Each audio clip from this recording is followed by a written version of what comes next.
There are plenty of fanfictions out there that are true works of art, but there's only one fanfiction that is a true masterpiece that has stood the test of time. A fanfiction that's so terrible, so poorly written, that even after nearly 2 decades since it's been posted, is still infamously known as the worst and best fanfiction ever written. Yep, we're talking about My Immortal. And today I'm going to be turning this historical artifact of fanfiction into a leather-bound Victorian book. Why? I just kind of thought it'd be funny. But before we get started on the book, what is it about My Immortal that has made it so infamous for so many years? My Immortal is a Harry Potter fanfiction posted to fanfiction.net in 2006, written by Tara Gilby. I think that's how you pronounce her name. Although based on the fic, she might have misspelled her own name, so just everything with a grain of salt. It follows the story of Ebony Darkness Dementia Ravenway, a goth witch attending Hogwarts, who is also a vampire, because, you know, why not? Now, Ebony is basically the textbook definition of self-insert Mary Sue main character. So she is just constantly described as the coolest, hottest, most 2000s hot topic goth girl that a 14-year-old can think of. Also, this is technically a Harry Potter AU, but other than the fact that it takes place at Hogwarts, there's basically no consistency to the source material. Like, all the main characters have now been transformed into like Ebony's goth friends, including new names, like Hermione is now Bloody Mary, and Harry is just vampire. That's it, it's just vampire. Well, everyone except Draco, who is apparently goth enough to begin with, and of course is immediately head over heels in love with Ebony, going on such romantic dates, and then, you know, the Forbidden Forest. I think also like 5 other people probably admit their love for Ebony in this fic at one point. Now, it's not just the bad plot and the bad writing that has made this fic so infamous. A big part of it is the author notes before each chapter. It's here that we learn more about Tara and her friend/editor, Raven, who's helping her write the story. Though most of the time it is just her yelling at the preps for flaming her fic. Stop flaming. If you flame, it means that you're a prep or a poser. The only reason Dumbledore swore is because he had a headache, okay? Apparently at one point, Tara's account is hacked and a whole chapter is posted by someone who is just trolling, but then the story just continues and doesn't acknowledge that this happens at all. Just everything about this fic, from the inconsistent plot, the atrocious spelling, even of her own character's name, and the extreme emo 2000s persona of Tara, leaving people to wonder if this fic was even written in earnest or if it is just an ingenious piece of satire. It's never been confirmed one way or the other. There have been some people who have claimed to be the author, but apparently none of them have been proven. Either way, it is truly just a staple of fan fiction. So what better way to honor it than turning it into its own hardcover book, while also walking you through the process of how to bind your own fan fiction into your own books as well. Alright, let's get started on this very cursed book project. Okay, first things first is designing the cover. And I'll admit, I had not actually read more than the first few chapters of My Immortal before deciding to do this project. So in order to truly capture the essence of this masterpiece for the cover, I decided that I probably should try and sit down and read the whole fic first. And you know what's wild? I just recently took the jump to become a full-time YouTuber a little bit ago. And the fact that I sat down to look at my task list and one of them was just read My Immortal is so surreal. And I still don't know if I fully processed it. I think at one point Marty McFly and Satan were there, but I'm not entirely sure. So heading into Illustrator, I set out to design the gothic cover that Tara probably thought her story deserved. A lot of the inspiration was the sort of modern Victorian style covers that you see on a lot of the classic books at Barnes & Noble. So I played around with adding tons of shapes and borders, some swirly intricate details, along with an over-the-top black letter font, and of course all on an ebony black and red cover.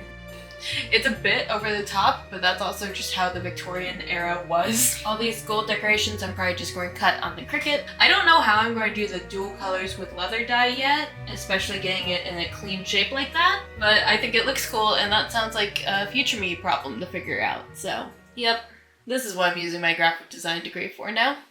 Okay, now we have to design the pages. We have to take My Immortal and make it look like an actual published novel, or at least as close as we possibly could get My Immortal. There's only so much formatting can do to hide that mess. When it comes to book layouts, I would normally use a program like Adobe InDesign. But you know, Adobe be expensive, and also InDesign in particular has like a huge learning curve. So today I'm actually going to be using Google Docs. In my previous fanfiction bookbinding video, I actually break down how I made all my pages in Word, but can also be applied to Google Docs. This time around, however, I have a pre-made template that I made specifically for Google Docs and fanfiction bookbinding. All the page formats are already set up, so all I have to do is copy and paste in my text and tweak what I would like, which you can also download and use thanks to today's sponsor, me. You think I would get a sponsor on a video that has My Immortal in the title of it? So I just launched a Patreon, like just now. Like as soon as this video went live, it should have went live. I mean, hopefully it went live. If it didn't, this is going to be very confusing. Starting a Patreon has something I've definitely been going back and forth on for a while. I really wanted to make sure before I started one that I had the time to commit to making good value extra bonus content on there to make it worth the value. It's going to have exclusive monthly little bonus videos, behind the scenes content, voting on future projects, and also files available for download that I use in my projects. And the first thing I'm going to be putting up there is this fanfiction template, as well as an in-depth video where I go through the process of laying out your pages alongside the printing process. Of course, I still have my old video up explaining this process if you want to do it yourself. This is just going to be more in-depth guide that's a bit more streamlined and walks you through everything. I also have a bunch of files from my previous videos, like the 3D print files for my D&D bookbind, as well as the ones for my Hermitcraft printing. I also have my first bonus video up, which is me reacting and roasting to my first video from like 3 years ago. I'm sure it's definitely aged well and isn't at all cringy. What was it about again? Oh, all right. Like I mentioned before, I have recently been able to become a full-time YouTuber thanks from your support of simply watching, commenting, and subscribing to the channel. This is just if you have the means to do so and want to help support the channel a little bit more. Plus a little bit extra bonus content on top of that. Again, no pressure. You just watching this video is support enough. Okay, sellout timer done. Let's get back to making our pages. Now, the actual original fic was taken down in around 2008. Whether it was taken down by the original author or if fanfiction.net just decided that they've had enough of it, it's kinda unknown, it's unclear, but as is one of the rules of the internet, you can't ever really truly get rid of anything. So I can still go and copy and paste the original text for this bookbind. Now, since we want to make this look as close to a real book as possible, that means adding a front matter to it, which is all just the random pages before the actual story. So of course I gotta start by finding the most goth font that I can on Google Fonts, which this black letter one looks pretty good. And for the cover page, I can actually go ahead and reuse the graphic I already made for the cover. Because why would I do even more work? I'm already putting so much more effort than I need to for My Immortal. Distributed on fanfiction.net. 44 chapters out of unknown, because who knows how long this masterpiece was supposed to go on. Oh, I can add a little dedication part right here. What should that be? For all the boss things. Man, sure hope I got that right. I don't want anyone thinking I'm a poser and or prep. Okay, now for the chapter pages, just gotta make sure that they look goth. So let's change it to, yeah, heck yeah. I'll make that a little bit bigger. Probably can add some decorations to zhuzh this up a little bit. Yep, that's a good start. Now that's what I call goth. Should I also add a pentagram? Would a pentagram be too much? Yeah, it's a little bit too much. Now it's time to start copy and pasting in the sacred text into our body copy. I mean, this is already kind of looking like a page layout, but there's a few more formatting things I'm going to do. Oh, my poor spell check. There's nothing that you can do here. There's no saving this fic. And there we go. All 2 pages of chapter 1. You know, like a real novel. You know, maybe this wasn't the best fan fiction to use to show off this template because, like, normally it does work well, but, you know, when it's not written like My Immortal, let's just keep going. I'm sure it'll get better as we go on. Dude, I'll be copy and pasting and then I'll just get like the wildest snapshots. I'll just be like scrolling through and then I see the sentence, I shot him with my gun a gazillion times. You know, with the fantasy wizard gun that Voldemort gave her. Alright, after copy and pasting in all those chapters, I was able to then send it over to the printer. Since this is like the #1 question I got in my last video, the paper that I'm using this time is Hammermill printer paper in the color creme. You can get a stack of 500 pages for like $10 on Amazon. Of course, it's not the same quality as the paper that they use in published novels, but it is a very similar color. It just doesn't have the same texture to it, but it should do a good enough job. Once all my pages were printed, I just had to fold over my pages into signatures. Regardless of this being a very simple step that I've done many of times, I did in fact manage to mess up the very first one that I did. This is supposed to be the title page right here, but that's currently on the inside. Supposed to be. There we go. That makes more sense. There's the title cover. Alright, in my defense, these are offset pages, so they look to be in a random, confusing order, but when folded together, they're actually in the correct order. And these signatures are then stacked together to create our text block. Alright, we have all of our signatures printed out and everything's in the right order. Almost looks like an actual book until you start reading any of the words on the page and then the illusion is just immediately broken. But unfortunately, as you can see, it is very, very thin. 22,000 words does not actually fill out that many pages. So what I think I'm going to do is I'm just going to fold a couple more blank signatures, and those are just going to fill out the back of the book. I mean, My Immortal doesn't really have an ending, so who's to say that this is the blank pages of which the rest of it was meant to be? In order to have these pages lay nice and flat, I need to press them using my book press, which may or may not just be 2 Ross cutting boards held together by some wing nuts. Which is definitely by no means professional, but considering that I used to use a can of fruit cocktail to press my pages, this is definitely an improvement.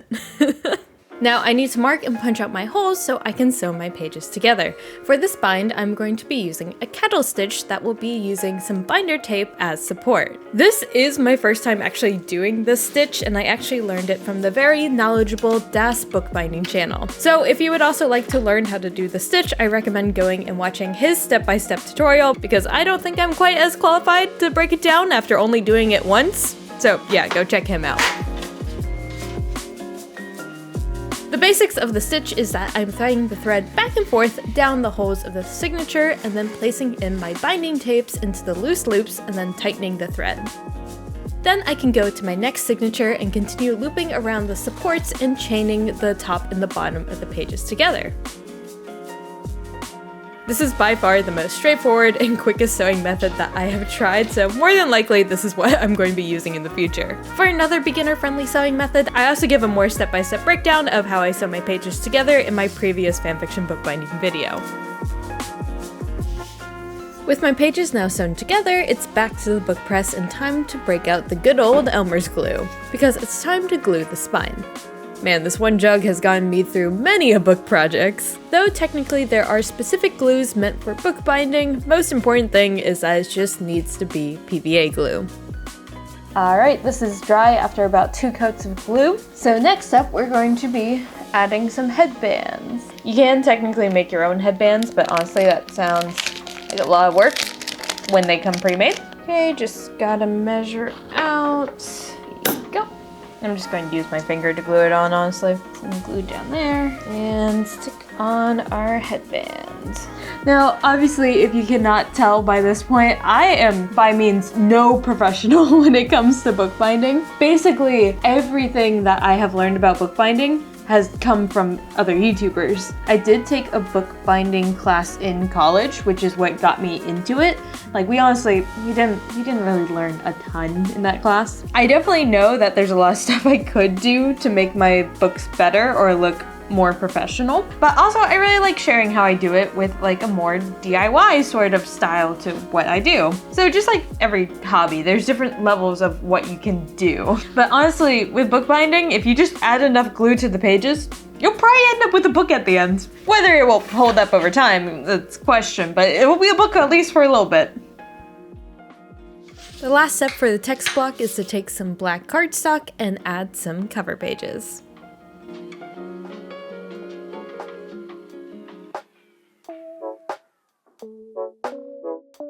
Alright, our text block is all good to go. Now, in the last fanfiction bookbinding I did, I actually reused a book cover from another book. This is definitely an easy solution. The only problem is that it can be kind of difficult to find another book with the same page size and also spine width as your current text block. So this time I'm going to be completely making the book casing from scratch. I specifically am going to be using leather for my book casing, mostly just because I think the idea of My Immortal having a fancy leather bookcase is so funny that I think I need to do it. Now, I know a lot of people don't like to use leather. Leather is definitely on the pricey side. I know that a lot of people just don't like it in general, which is fine. So you can replace it with a different material like fake pleather, paper, book cloth. The steps I'm doing today is going to be the same regardless of which material that you're using. Alright, so the cover, you're going to need some book chipboard. These are about 3mm boards made out of cardboard that you're going to be using as the hardcover. Lucky for me, I actually have a few left over from when I destroyed my D&D books, so I'm just getting endless value of me destroying those books. Alright, you're going to take your board and measure out the size of the pages plus 1/8 of an inch overhang for the top, bottom, and right side of the page, and then cut out 2 boards to this size. Then cut out a strip of cardstock that is the same width as your spine and the same height as the cover boards. With these pieces, I'm going to take my chosen material, which for me is 2-ounce Vegetan goatskin leather, and lay out my pieces so they are aligned and leave about 1/8 of an inch space between the spine and each of the covers. Mark where your boards are, and then mark a 1-inch border around where your boards are and cut along the lines. Then you can glue down your boards to the material. Once these are secure, in order to wrap the cover, you're going to want to cut the corners at a 45-degree angle. Or what I do is pinch the corners together and snip off where they meet, though that might not work for all materials. You can then glue and fold down your tabs to finish wrapping your cover, and make sure to press down the crease between the spine and the cover as well.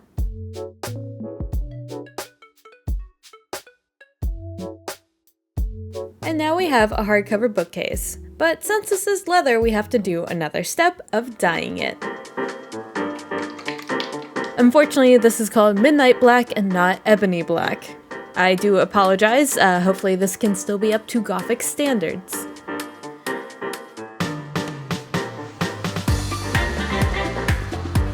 And it's always at this point that I remember that I should put on gloves before dyeing. Gosh darn it. You would think with the amount of times that I've dyed on this channel that I would remember, but apparently not. Hey, does anyone remember when past me said that there was going to be a problem for future me? Well, it's future me time. I have to figure out a way to get the red dyed shapes onto the cover in the right place so it will actually align with the design. I figured my best bet was to try and make a sort of template and try and trace the shapes onto the leather, which was looking pretty rough. Me in the designer phase is like, oh yeah, let's add all these cool little details, add 2 types of colors, it's going to look so cool! And I always seem to forget that I now have to actually do it. It's going to be real easy to mess up. If you can't tell by this point, the first half of this video is kind of definitely more tutorial, and now I don't even know what I'm doing, so.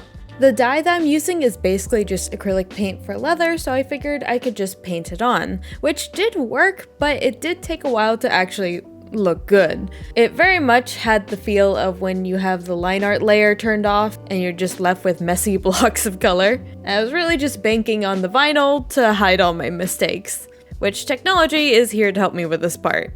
For this one, I'm using Cricut's iron-on vinyl in the color gold instead of their gold foil, just because I thought the shiny foil would be too much with all the design going on here. Now it's time for the extremely slow and tedious process of weeding all the foil, which is especially not fun because this design has so many small and delicate parts. If anything gets folded over on itself or anything is moved out of place, I either have to get rid of it or recut the whole design again. Extremely annoying, but can also be quite satisfying at the same time. Okay, yeah, I was way too ambitious with these little swirly details. So I'm just going to remove those. The Cricut is definitely a very powerful tool, but it's definitely not a hit a button and it's done either. There's just definitely a lot of steps in the process where it can go wrong and you can ruin your design the more complicated that it is. Now it's time for the moment of truth to see if my design actually is going to align with the die. Also to see if I managed to ruin this on the final step. If you peel the film too soon, it's very easy for the foil to lift out of place, so you have to, again, be very, very slow here. This has led to having lots of wobbly lines on books in the past. But so far this one is looking clean and is also hiding all my messy lines and is looking so good. Perfectly aligned. Wait, this is the right way, right? I'm not about to iron it on upside down. Everything's spelled correctly, correct? I would not live that down if that happened to 2 of my books. Though it probably would be strangely appropriate for My Immortal. There's something about the pressure of having to lock a design in place that makes me question everything I know about how a book works and what direction it's actually supposed to go in. Or if it's slightly off-centered, it's the only thing anyone wants to talk about in the comments. Not that that's ever happened to me, though. Oh no. This might have just turned into the coolest book cover I've ever made. Yes, my magnum opus is the book that has, "In the Great Hall I ate some Count Chocula cereal with blood instead of milk and a glass of red blood." The last thing I have to do is glue in my text block to the bookcase. I carefully align my pages and add a light layer of glue to the cover page. Then slowly close the cover and smooth everything down. After securing each side, My Immortal is finally a real book.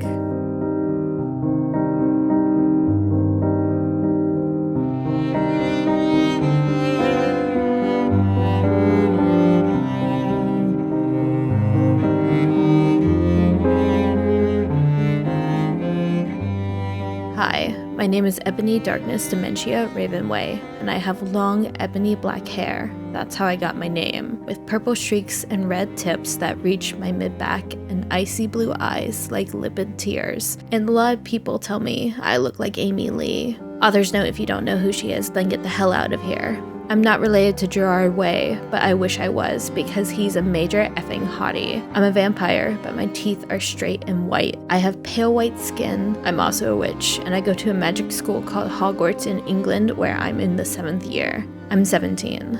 I'm a goth, in case you couldn't tell, and I wear mostly black. I love Hot Topic.